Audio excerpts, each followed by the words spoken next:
Bismillahirrahmanirrahim. Alhamdulillahi Rabbil Alamin. Wassalatu wassalamu ala ashrafil anbiya'i wal mursalin wa ala alihi wa sahbihi ajma'in. Subhanaka la ilma lana illa ma 'allamtana innaka antal alimul hakim. Rabbi shrah li sadri wa yassir li amri wahlul 'uqdatam min lisani yafqahu qawli. Allahumma arinal haqqa haqqan warzuqna ittiba'ah wa arinal batila batilan warzuqna ijtinabah. Amma ba'du. Muslimin muslimat, hadirin hadirat, mudah-mudahan dirahmati Allah.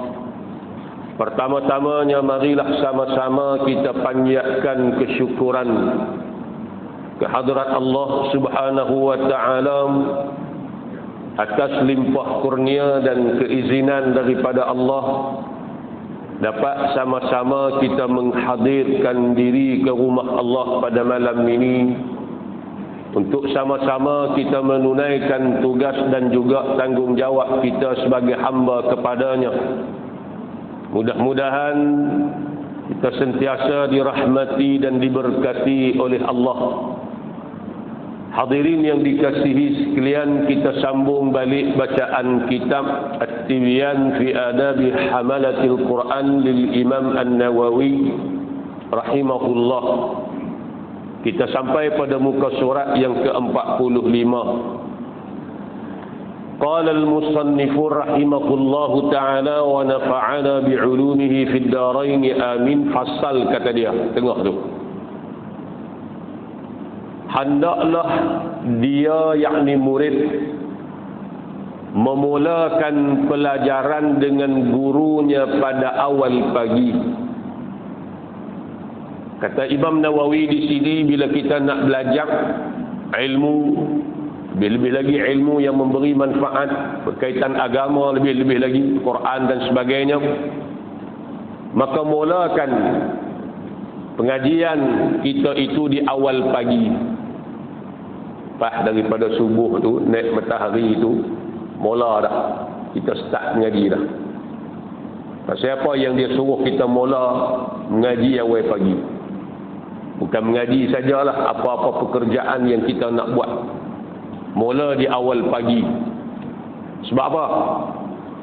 Kerana Rasulullah sallallahu alaihi wasallam bersabda, Nabi sebut, Nabi doa, Allahumma barik li ummati fi bukuriha. Maksud dia, ya Allah, berkatilah. Apa makna barakah? Ziyadatul khair. Berilah pertambahan kebaikan, makna berilah kebaikan yang banyak buat umat aku terhadap pekerjaan mereka pada waktu pagi. Nabi doa minta khusus kepada Allah supaya Allah beri barakah kepada kita kalau kita mula pekerjaan kita di awal pagi. Sama ada mengaji kita, lebih-lebih lagi cari makan kita, cari rezeki kita awal pagi, buat kerja. Kerana waktu tu waktu barakah. Nabi doa khas untuk kita. Barakah ni apa dia? Ziyadatul khair, bertambah-tambah kebaikan daripada apa yang kita dapat. Kalau ilmu, bertambah-tambah kebaikan ilmu yang kita dapat tadi. Dengan ilmu tadi memberi banyak kebaikan pada kita. Kalau rezeki yang kita cari pada awal pagi, rezeki yang diberkati, rezeki yang memberi banyak kebaikan pada kita dan sebagainya. Ni sebab itulah orang duk kempen kita sedekah pagi itu kan. Memang ada dalam hadis sebut yang Nabi kata tiap-tiap hari, tiap-tiap pagi turunnya 2 malaikat ke bumi berdoa kepada Allah, Allahumma a'ti munfiqan khalafa. Ya Allah, berikanlah kepada mereka yang pemurah hak rajin beri sumbangan, sedekah dan sebagainya ni, khalafa, ganti hak lebih baik daripada hak mereka bagi. Kalau kita bagi RM10, malaikat doa beri ganti ke dia lebih baik daripada RM10 yang dia beri. Kalau kita beri lebih lagi lah. Malaikat minta pada Allah tiap-tiap pagi, malaikat berdoa pada Allah, ada 2 malaikat. Malaikat pertama minta, berilah ganti yang lebih baik daripada apa yang mereka sumbangkan, yang mereka sedekahkan, yang mereka berikan. Hamba yang pemurah ni. Malaikat yang kedua berdoa, Allahumma a'ti mumsikan talafa. Ya Allah, binasakanlah harta mereka-mereka yang kedekut, yang bakhil, yang langsung tak mau buat kebajikan, sedekah, jariah dan sebagainya ni. Dicabut keberkatan pada hartanya. Doa malaikat. 2 malaikat dikhususkan oleh Allah turun ke bumi. Tugas dia berdoa pada Allah supaya yang pertama minta beri ganti hak lebih baik pada orang yang pemurah. Yang kedua minta supaya harta orang yang kedekut, yang bakhil ni dibinasakan oleh Allah. Allah ditarik keberkatannya. Baik, ini di antara sebab kata Imam Nawawi, kalau kita nak mengaji waktu mana hak paling baik, awal pagi. Kalau kita nak cari rezeki waktu mana yang paling baik, awal pagi. Sebab apa? Sebab Nabi doa, Allahumma barik li ummati fi bukuriha. Lepas tu mak-mak kita, tok-tok kita marah kalau kita bangkit tidur pula pagi, sampai ke tengah hari baru bangkit. Pagi ni tidur, kerja apa pun tak buat. Dia tak kerja petang lah, tapi waktu barakah, waktu pagi ni buatlah apa pun. Kan? Itu penting. Kemudian, ni masih lagi adab kita mengaji ni, adab murid. Kemudian kata dia, hendaklah dia sentiasa memelihara hafalannya dengan mengulangi hafalannya selalu. Di antara adab murid juga ialah sentiasa jaga hafazan kita. Kalau hak kita jenis mengapai lah, ataupun kita jenis baca pun kena ulang kaji juga. Lebih-lebih lagi lah, ni khusus kalau orang baca Quran, hafal Quran, kena rajin ulang bacaan tadi ni. Sebab apa? Kalau kita tak mengulang, dia akan hilang daripada ingatan kita. Kalau duk baca selalu pun dia lupa. Surah Sajadah setiap minggu duk baca pun kalut-kalut sangkut juga. Qul ya ayyuhal kafirun. Kalut-kalut tak berjumpa. Lakum dinukum waliy habis. Apatah lagi hak panjang-panjang tu. Sebab tu perlu diulang. Disebut oleh ulama, dia kata dawaul hifzi at-tikraru. Ubat kepada hafazan ni, nak bagi ingatan kita ingat apa dia? At-tikrar, ulang. Bila kita duk ulang sedia benda yang sama, kita duk ulang-ulang, dia lekat kuat dalam ingatan kita. Dan hafal itu pula tak sama bagi tiap-tiap individu. Ada orang yang baca 3 kali, 4 kali dia boleh ingat. Ada orang yang sampai 5, 6, 7 kali baru ingat. Ada orang yang sampai 20, 30 kali baru ingat. Bergantung kepada kemampuan masing-masing lah. Okey, itu satu. Kalau dia jenis hak mengaji, hak mengapai apa semua ni, kena hafal lah, kena ulang kaji hafazannya. Janganlah dia, yakni murid, mengutamakan orang lain dengan cara memberikan gilirannya untuk membaca kepada orang lain. Kerana mengutamakan orang lain dalam bab mentaqarrub, mendekatkan diri kepada Allah adalah makruh. Apa dia ni? Kalau kita mengaji dululah, cara kampung dulu, kadang-kadang kita mengaji Quran rumah tok guru di kampung ni, kita ada giliak kita lah. Melengkong, tok guru duduk di, dia menyendak lah di satu tiang rumah dia tu, kita duduk tunggu giliak kita lah. Kadang-kadang kita ikut siapa main awal, dia baca awal lah. Siapa main lambat, nombor 2 dia baca nombor 2, nombor 3 siapa last dia baca last. Mengaji Quran malam kan. Tapi tok guru tak bagi balik. Baca nombor 1, hang tak boleh balik, hang kena duduk situ. Tak pergi balik sekali. Dia nak abang di sini, kalaulah giliran kita tu nombor 1, afdalnya kita yang pilih. Kita jangan beri ke orang lain. Sebab apa? Sebab kita mendahulukan, mengutamakan orang dalam bab kebajikan ni makruh. Contoh, kita semayang, saf depan kita kosong. Maka siapa yang paling utama untuk pergi ke depan? Kita lah. Tapi kita tak ada lagu tu. Kita boleh kat sila. Kita tengok hari Jumaat kan. Lebih-lebih lagi dia boleh pacak depan bawah kipas dah. Dia duduk betul bawah kipas dah. Ataupun dia duduk di pintu senang nak tunggu lepas pada beri salam. Dia tak bergerak kalau depan dia kosong. Dalam bab ibadat ni, tak apa. Kita ada sikit sifat pentingkan diri, kita rebut ambil peluang hak ada di depan kita.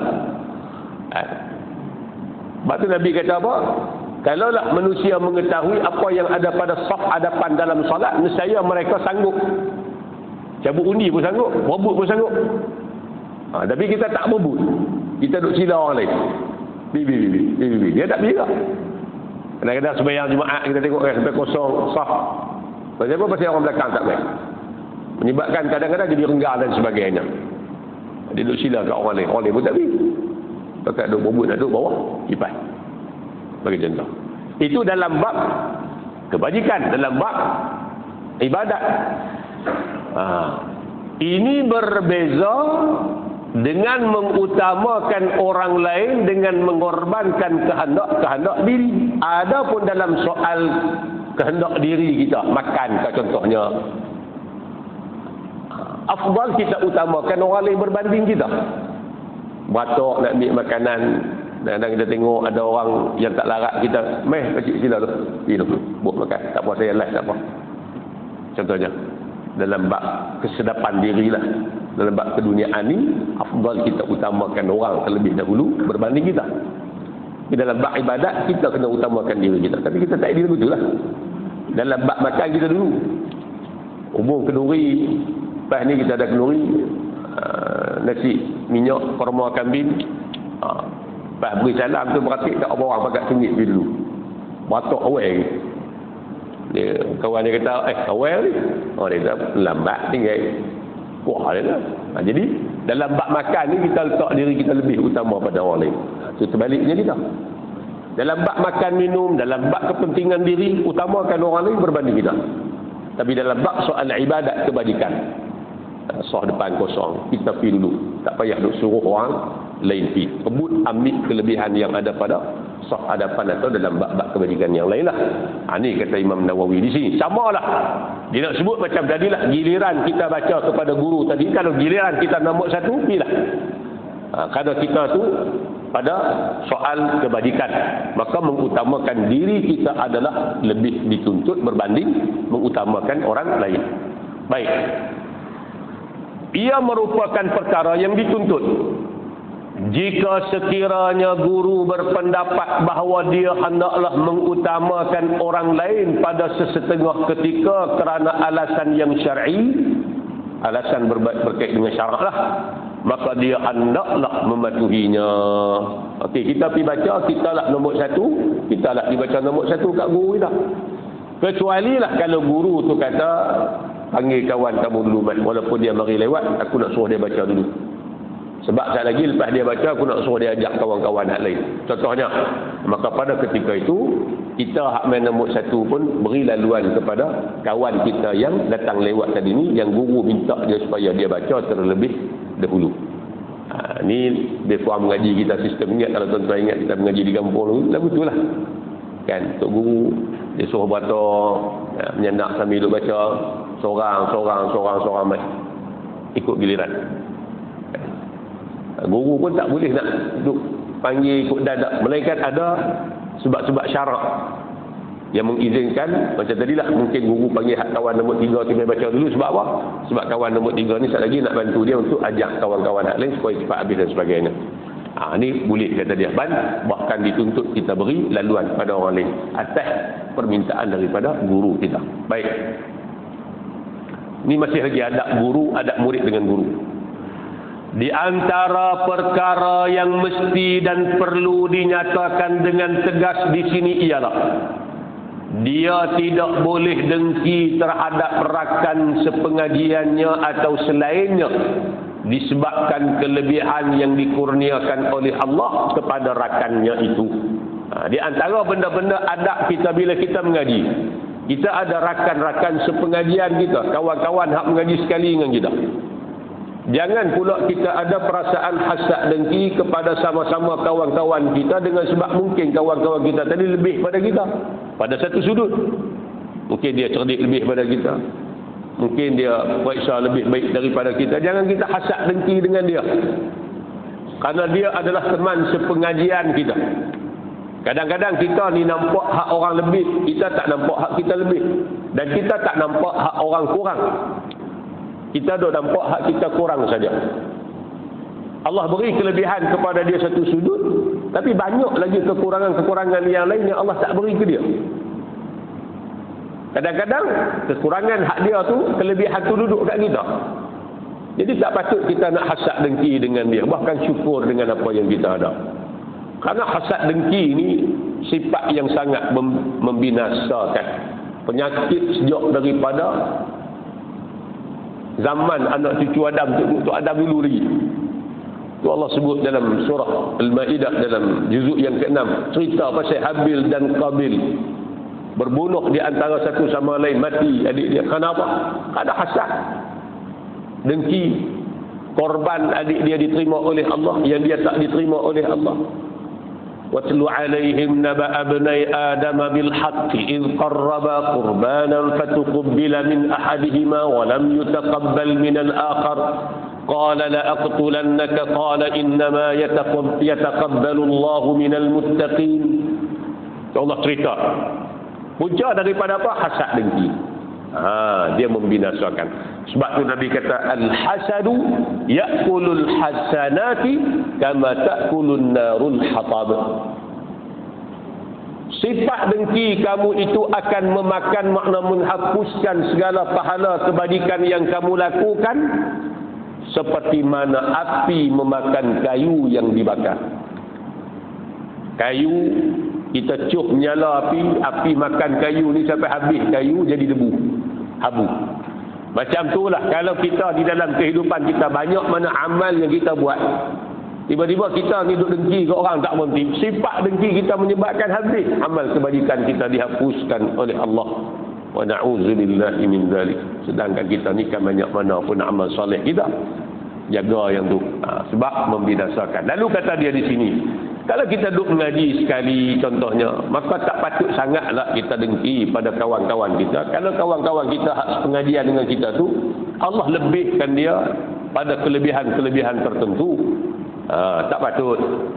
Kemudian kata, dia juga tidak boleh merasa ujub dengan kelebihan yang diberikan oleh Allah kepadanya. Demikian juga kita pun, kalau Allah beri kelebihan, jangan berasa bangga diri dengan sebab kelebihan yang Allah bagi kat kita.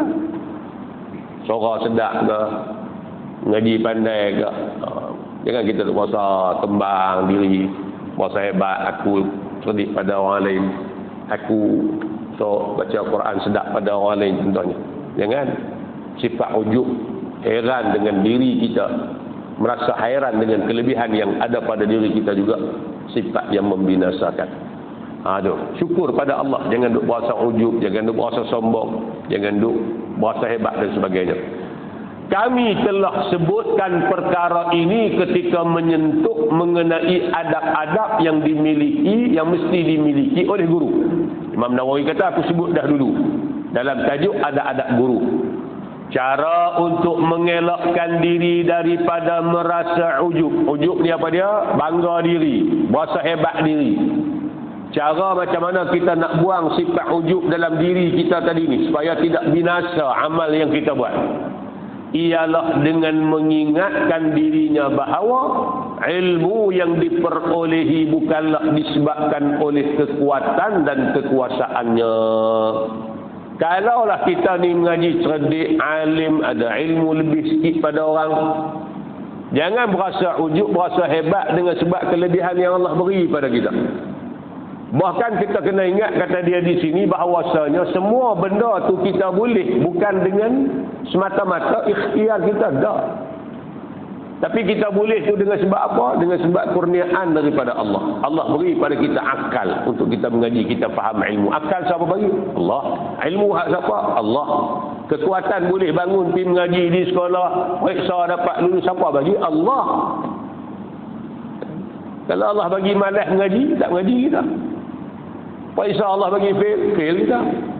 Allah tak bagi kekuatan untuk pergi ke sekolah, Allah tarik kesihatan dan sebagainya, menyebabkan dia tak boleh pergi ke sekolah, tak boleh mengaji. Allah tarik balik kecerdikan akal, hilang akal jadi gila, mengaji guna. Maka semua tu kita boleh kerana apa? Semata-mata adalah kurniaan daripada Allah. Allah beri ke kita. Jadi apa benda, apa ruang, tak mana kita nak berasa hebat diri kita, tak ada apa. Sebab tu sepatutnya makin berilmu kita, makin tawaduk dan makin sedar diri kita siapa. Bukan semakin sombong kita dengan Allah, dengan manusia tak. Jadi kata dia di sini, pasal apa kita nak merasa ujub, merasa hebat diri kalau Allah beri kepada kita ilmu lebih pada orang lain. Sedangkan ilmu itu adalah semata-mata kurniaan daripada Allah. Hadza min fadli rabbi liyabluwani aashkuru am akfur. Semua ni adalah semata-mata anugerah pemberian daripada Tuhan aku. Kerana Allah nak uji aku. Adakah dengan sebab pemberian ni menyebabkan aku syukur kepada Allah atau kufur? Ingat yang tu. Kan Allah sebut dalam Quran kan. Maknanya apa yang lebih Allah beri pada kita tu ujian daripada Allah. Nak tengok kita terima benda tadi ni, ataukah dengan cara syukur atau dengan cara kufur kepada nikmat. Baik. Kemudian kata dia, malah kata dia, malah ianya, yakni ilmu adalah hanyalah amanah Allah kepadanya.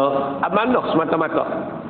Yang Allah akan soal balik ilmu yang kita dapat, beramalkah tidak dan sebagainya. Itu cara kita nak buang sifat ujub dalam diri kita. Cara menolak perasaan dengki pula lagu mana. Kalaulah kita ni duk berasa hasad dengki pada kawan-kawan yang duk mengaji dengan kita, atau siapa-siapa kawan-kawan rakan sekerja kita, atau siapa-siapa je lah yang mungkin Allah beri kelebihan kepada dia. Kerana manusia ni lagu tu, dia takkan puas hati kalau dia tengok orang yang lebih pada dia, apatah lagi orang hak yang dapat lebih tu orang yang dia tak berkenan, musuh dia, kan? Jadi macam mana kita nak buang sifat hasad dengki supaya tak berada dalam hati kita? Cara menolak perasaan hasad dengki pula ialah dengan dia mengetahui makna, dengan dia sedar bahawa hikmah kebijaksanaan Allah menuntut supaya kelebihan itu diberikan kepada si fulan. Kena percaya. Kata dia di sini, cara dia ialah dengan kita kena tahu Allah berikan kelebihan sekian-sekian itu kepada fulan bin fulan adalah semata-mata atas dasar kebijaksanaan Allah. Allah tahu dia ni patut diberi kelebihan benda ni. Kita tak dapat, kita dapat benda lain yang orang lain tak dapat. Lepas tu kita tengok, jangan duk tengok orang yang lebih pada kita, tengok orang yang kurang pada kita. Kadang-kadang kita mengaji tak cerdik, Allah bagi pandai menega, bisnes dan sebagainya. Kadang-kadang Allah bagi mengaji tak besar, tapi Allah kurnia rezeki dari sudut lain, anak-anak, keluarga, walaupun duduk di kampung tapi pak mentua orang senang, beri tanah, boleh buat rumah. Kawan ada kerjaan pun beli rumah dalam taman kecil, tak besar mana pun banding dengan rumah. Jadi macam-macam kelebihan Allah beri itu dari pelbagai sudut. Lepas tu kita tak boleh duk pandang orang lain lebih, kita kurang, kita tak dapat benda tu, menyebabkan kita rasa tak puas hati sedia dengan pembahagian nikmat daripada Allah. Siapa kita nak rasa tak puas hati dengan Allah? Sedangkan Allah beri wa yabsutur rizqa liman yasha'u wa yaqdir. Allah melapangkan rezeki kepada siapa yang dia kehendaki, dan Allah juga mengkadarkan, makna menyempitkan rezeki kepada siapa yang dia kehendaki. Dia nak bagi lebih kat siapa pun, itu atas kehendak dia. Dia nak bagi kurang kat siapa pun, itu atas kehendak dia. Kita terima dengan syukur, alhamdulillah. Mudah-mudahan nikmat rezeki ini memberi manfaat pada kita, bukan kita berasa hasad dan dengki kepada orang yang ada kelebihan berbanding kita. Kemudian kata dia, oleh itu kata dia, sepatutnya dia tidak menentang ketetapan Allah dan tidak membenci suatu hikmah yang dikehendaki dan tidak pula dibenci oleh Allah Subhanahu wa taala. Jadi sepatutnya kata dia di sini, kita tidak menentang, makna membantah ketentuan Allah. Allah beri kelebihan kepada kawan kita, itu adalah ketentuan Allah. Jangan duk bantah, jangan duk ikat. Syukur pada Allah. Allah beri itu ada pasal. Maka pada ketika itu kita tidak akan merasa benci terhadap anugerah-anugerah Allah yang mungkin Allah beri pada orang lain, Allah tak beri pada kita. Tapi kalau kita tengok dalam sudut yang positif, banyak lagi benda hak kita dapat sedangkan orang lain tak dapat pun. Maka yang Allah nak, syukur kita kepada Allah Subhanahu wa taala. Baik. Bab yang kelima. Bab yang kelima. Ini bab yang baru. Sebahagian adab-adab pembawa Al-Quran telah dinyatakan di dalam bab sebelum ini, kata dia. Sebahagian daripada adab-adab orang yang bawa Quran itu bukan bawa usul ni tak. Bawa ni maknanya orang yang hafal Quran, orang yang mengaji Quran, orang yang mengajak Quran, orang yang baca Quran. Sebahagian daripada adab-adab orang-orang ini, kata Imam Nawawi, telah aku jelaskan dalam bab yang sebelum ni lah, bab yang keempat sebelum ni.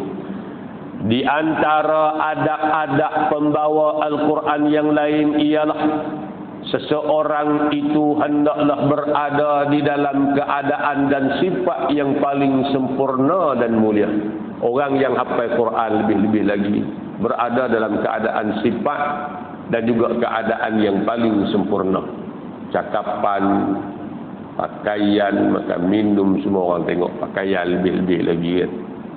Kalau ustaz menghafal Quran pakai seluar jin koyak, orang tengok lah.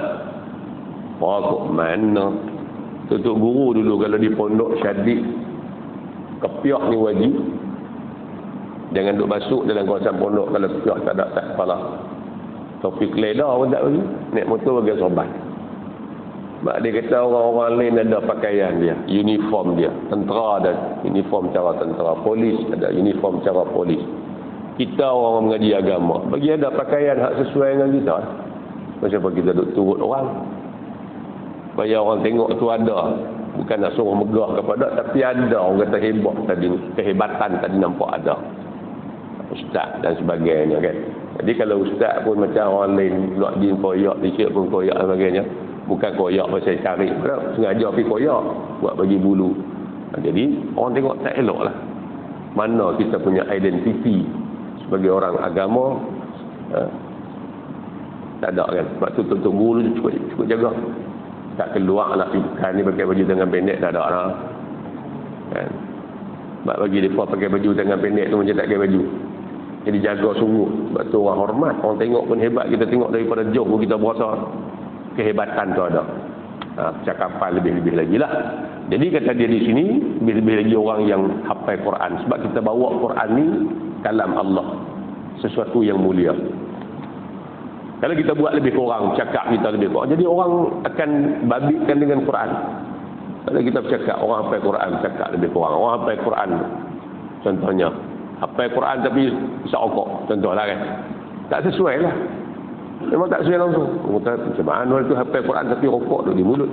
Jadi orang bercakap satu benda yang tak baik dengan diri kita, tiba-tiba dikaitkan dengan Quran. Itu yang tak eloknya. Itu yang tak elok. Banyak disebut kata kita hafal Quran tapi isyak-okok contohnya. Jadi menyebabkan benda tu jadi tak elok. Sebabit dengan Quran. Sedangkan Quran tu perlu dijaga kemuliaan dia. Kemudian dia juga hendaklah menjauhkan dirinya daripada semua larangan Al-Quran dengan tujuan mengagungkannya. Dia baca Quran, dia faham hak Quran larang, dia kena tinggal lah. Lebih-lebih lagi dia, sebab dia orang yang dekat dengan Quran. Dia juga hendaklah berada dalam keadaan terpelihara daripada pekerjaan-pekerjaan yang hina. Orang hafal Quran, ahlul Quran, hafiz Quran, jangan buat kerja-kerja yang hina. Bukan kerja hina ni maksud cuci longkang apa kada, bukan waktu. Kerja hina ni makna kerja yang salah dari segi syarak lah. Menipu orang dan sebagainya, jadi skema dan sebagainya. Takkan hafal Quran nak buat kerja lagu tu. Jadi pekerjaan itu hina menyebabkan orang pandang hina, tak kira orang cakap tak elok pasal ahlul Quran. Jadi jatuh kemuliaan kita tadi dengan sebab perbuatan kita sendiri. Menega itu kerjaan yang mulia. Jangan duk berasa hina dengan sebab kita hafal Quran, kita menega cucuk, menega nasi. Dah, itu mulia lah sebab kita cari rezeki dengan tulang pakat kita. Hina-hina ni jenis pekerjaan yang mungkin kerjaan yang menyebabkan orang tertipu, orang teraniaya dan sebagainya. Dia hendaklah berjiwa mulia dan meninggi diri terhadap golongan ahli dunia yang sombong dan keras hati. Kita kena jiwa mulia dan tak salah kalau kita sombong dengan orang sombong. Kata Imam Syafi'i, at-takabbur 'ala al-mutakabbir sadaqatun. Sombong terhadap orang yang sombong itu satu sedekah. Sombong ni tak boleh. Takabur ni ditegah oleh syarak, haram. Sifat sombong ni tak boleh. Allah pun marah.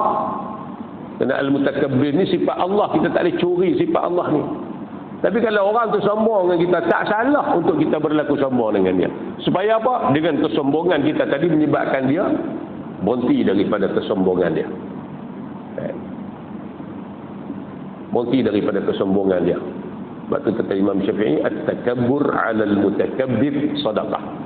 Kita sombong dengan orang yang sombong, kesombongan terhadap orang yang sombong itu dikira satu sedekah dengan tujuan untuk menghentikan kesombongan daripada orang-orang tersebut. Tak salah. Itu kata dia di sini. Maka hendaklah dia boleh kalau dia nak tinggi diri terhadap orang-orang yang sombong ahli dunia ni. Dan hendaklah merendah diri terhadap orang-orang saleh. Adapun dengan orang-orang saleh, orang-orang baik, tok-tok guru, rendahkan diri kita. Tawaduk.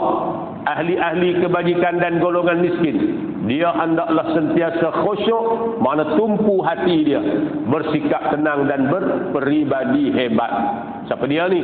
Orang-orang yang membawa Al-Quran, menghafaz Al-Quran, mengaji Quran, mengajak Quran. Sebab golongan ni golongan yang Allah beri kemuliaan. Nabi pun sebut khairukum man ta'allama al-Qur'ana wa 'allamahu. Sebaik-baik manusia di kalangan kamu ialah orang yang belajar Al-Quran dan mengajarkan Al-Quran pada orang lain. Dia belajar Quran, dia mengaji Quran sampai boleh. Bila boleh dia ajak pula ke orang lain. Lepas tu kita ni bagi duduk sama ada dalam golongan yang duduk mengaji Quran atau duduk mengajak Quran. Kalau tak boleh mengajak ke orang, mengaji sampai bila-bila. Walaupun golongan ni dah dunia ni orang tak pandang sangat pun untuk guru Quran. Orang tak bagi gaji untuk guru Quran mengajak sampai berpuluh ribu, tak ada. Mana ada guru Quran kampung pencen jusa A ke apa ke, tak ada. Sekadar bagi adalah setahun sekali bagi duit raya lagu tu je. Tu kadang-kadang anak murid dia bagi sikit-sikit. Tapi Allah beri kemuliaan, kita dah dengar cerita-cerita mati lama dah. Tiba-tiba orang gali kubur, terkena kubur, dia tengok kain tapan tu elok lagi. Cerita-cerita macam ni. Orang tanya dia ni siapa?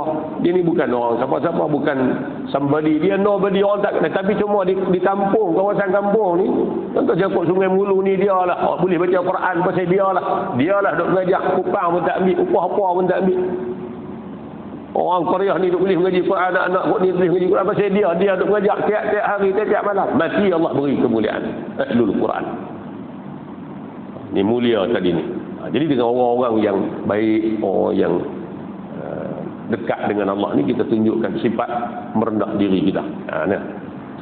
Diriwayatkan daripada Umar ibn al-Khattab radhiyallahu anhu, katanya, kata Umar, wahai para penuntut Al-Quran, angkatkanlah kepala kamu, jalan telah terbentang luas jelas di hadapan kamu, berlomba-lombalah ke arah kebaikan, janganlah kamu menjadi beban kepada manusia. Kata Sayyidina Umar ibn al-Khattab, hei orang-orang yang belajar Al-Quran, mengaji Al-Quran, mengajak Al-Quran, mengapai Quran, angkat kepalamu, sedarkanlah dirimu. Sesungguhnya jalan kebaikan terbentang luas di hadapan kamu, berlomba-lombalah ke arah kebaikan. Kamu duduk atas jalan kebaikan dah, ambil kebajikan sebanyak mungkin, buat baik. Sebab kamu orang mulia, maka janganlah kamu pula menjadi beban kepada masyarakat, kepada manusia dengan sebab perangai kamu dan sebagainya. Jangan sebab kita ni buat perangai kita. Patutnya kita ni yang memperelokkan masyarakat, beri khidmat pada masyarakat. Tiba-tiba kita hafal Quran, habis menghafal Quran, kita kerja, kita pula jadi masalah pada masyarakat. Dengan perangai kita, dengan sebab tindak tanduk kita akan menyebabkan masyarakat tak selesa dan sebagainya. Ada. Kan tak ada. Jadi kata Sayyidina Umar ibn Khattab radhiyallahu anhu, jangan kamu salah pilih jalan. Sebab jalan kamu duduk ni, jalan hafal Quran, jalan mengajak Quran, mengaji Quran, jalan kebaikan terbentang luas di hadapan kamu. Jalan. Jangan jadi sebab kamu pula menyebabkan masyarakat dalam keadaan susah, dalam keadaan serabut dan jadi beban pada masyarakat dengan sebab sikap dan perangai kamu yang tidak sepatutnya. Diriwayatkan daripada Abdullah ibni Mas'ud radhiyallahu anhu, katanya, sepatutnya pembawa Al-Quran, yakni orang yang hafal Quran, mengaji Quran, ngajak Quran, dikenali sebagai seorang yang menghidupkan malamnya ketika manusia lain sedang dibuai mimpi. Ini orang yang hafal Quran, patutnya malam orang tidur, kita bangkit, ada masa kita buat ibadat pada Allah. Dikenali sebagai orang yang berpuasa di siang hari ketika manusia lain tidak berpuasa. Siang hari, ada hari-hari yang kita puasa walaupun orang lain tak puasa, Isnin, Khamis dan sebagainya. Dikenali sebagai orang yang sedih ketika manusia lain bergembira. Waktu orang lain sonok, kita dalam keadaan sedih, memikirkan kekurangan diri kita. Bukan tak boleh sonok, tapi ada padan, patut padalah. Ini kadang-kadang kita lebih daripada orang lain. Kita hafal Quran, kita tengok bola, orang lain tak centang muka pun, kita tu dia hitam, hijau kuning penuh muka.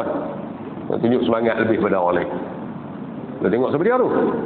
Ustaz tu ada hafal Quran. Allah. Jadi terlebih terlajak. Orang lain botok beli tiket, kita pun botok juga. Orang lain tak bayar sak, kita pun tak bayar sak juga. Jadi tak kena gaya. Tak baca lah.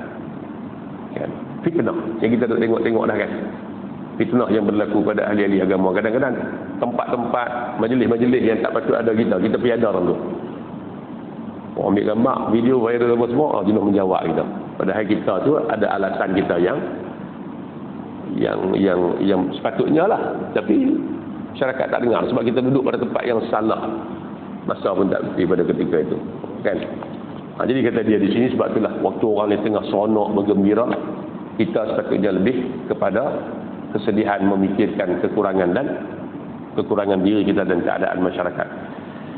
Dikenali dengan tangisannya ketika manusia lain ketawa. Orang seronok, kita sepatutnya menangis mengenangkan keadaan hidup kita, akhirat, dosa dan sebagainya. Dikenali dengan diamnya ketika manusia bising. Orang cakap, orang komen macam-macam, lebih-lebih lagi dalam dunia lah kan. Netizen cakap, sak kawan nu komen, sak kawan ni komen. Kawan nu kata, kat kawan ni kata, kat kawan nu.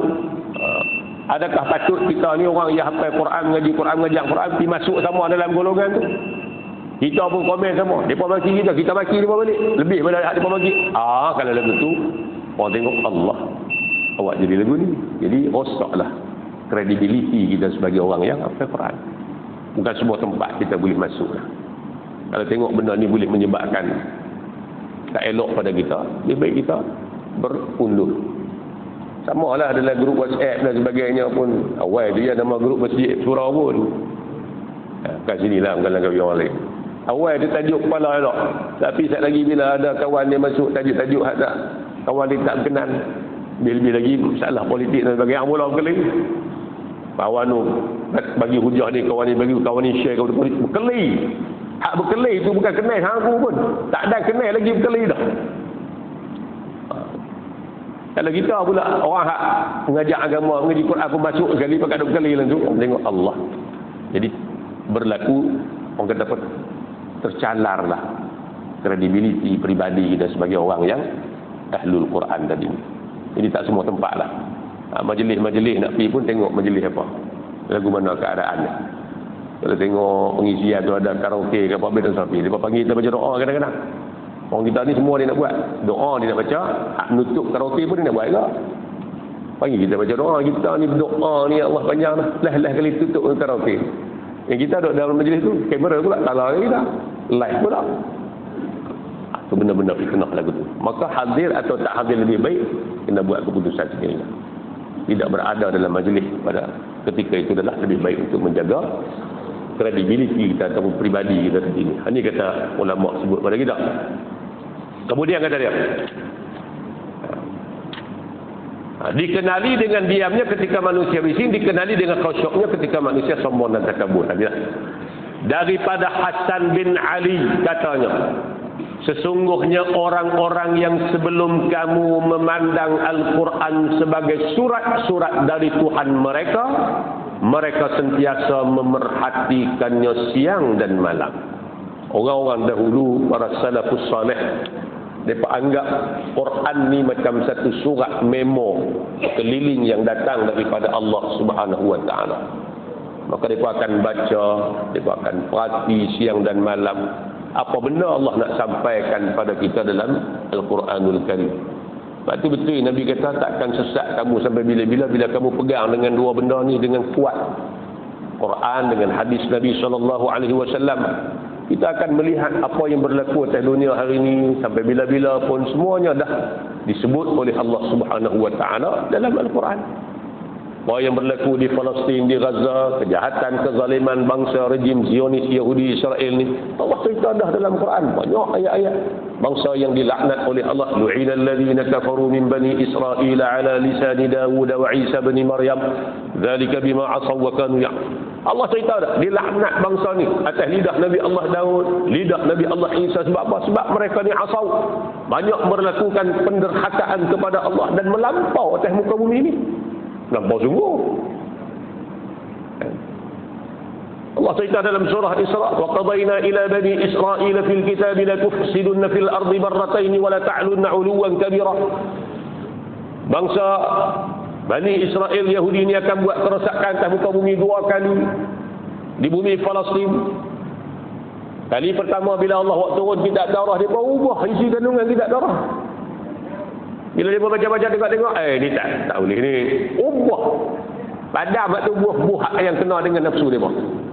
Tukar lagi, ganti lagi hak kena dengan nafsu dia. Allah timpa penghinaan. Mari Raja Bukhtanasar, Raja negeri Babylon pada ketika tu serang kota Baitul Maqdis, habis puak-puak dia dibunuh dan sebagainya. Lepas tu taubat sat, balik beramal dengan Taurah, Allah beri kemuliaan. Selang 500 tahun buat perangai lama pula. Allah hantar Nabi, bunuh Nabi. Nabi Allah Yahya, Nabi Allah Zakaria merancang untuk bunuh Nabi Allah Isa alaihi salam. Allah timpa pula penghinaan. Mari Raja Parsi serang kota Baitul Maqdis, dibunuh puak-puak. Ulama-ulama Yahudi, orang Yahudi dibunuh dan sebagainya. Kota Baitul Maqdis dirampas, dimusnah. Mari zaman Nabi pun lagu itulah perangai dia. Khianat kepada Nabi, merancang nak bunuh Nabi. Akhirnya Nabi serang mereka dalam peristiwa peperangan Bani An-Nadir, Bani Qainuqa, dalam peperangan Khaybar. Yahudi diusir daripada Khaybar dalam keadaan amat menghinakan. Tak boleh bawa apa pun melainkan keluar daripada Khaybar selai sepinggang, harta apa pun tak boleh buat. Tanah Khaybar dirampas oleh Nabi dan juga para sahabat pada ketika itu. Penghinaan demi penghinaan. Sampai bila? Sampai bila-bila. Sebab khianat mereka. Jadi benda-benda macam ni lah. Bila kita baca Quran, kita tengok apa yang berlaku dalam dunia hari ini, sememangnya dah cerita dah dalam Quran. Cuma kelemahan kita baca saja, kita tak memahami dan kita tak kaji apa yang Allah sampaikan pada kita. Sebab tu bila kita tengok video-video ucapan daripada jurucakap Brigade Al-Qassam, Abu Ubaidah, bila diselit dengan ayat Quran, cerita pasal jihad, cerita pasal syahid, meremang bulu roma kita. Maka tidak heranlah mengapa orang Gaza sanggup duduk dalam tanah air Gaza. Syahid itu kemuliaan daripada Allah. Kalau menang pun kemuliaan daripada Allah. Dua-duanya kemuliaan.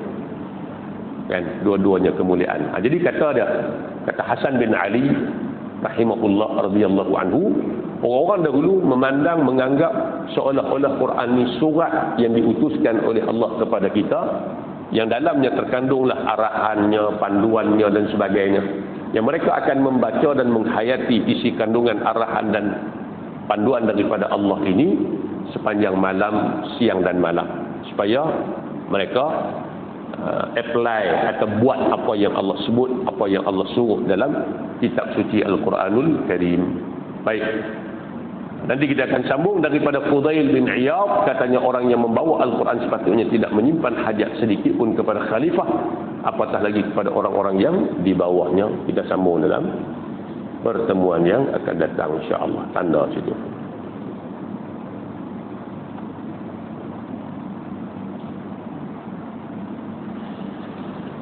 Bismillahirrahmanirrahim. Alhamdulillahi rabbil alamin, wassalatu wassalamu ala asyrafil anbiya'i wal mursalin wa ala alihi wa sahbihi ajma'in.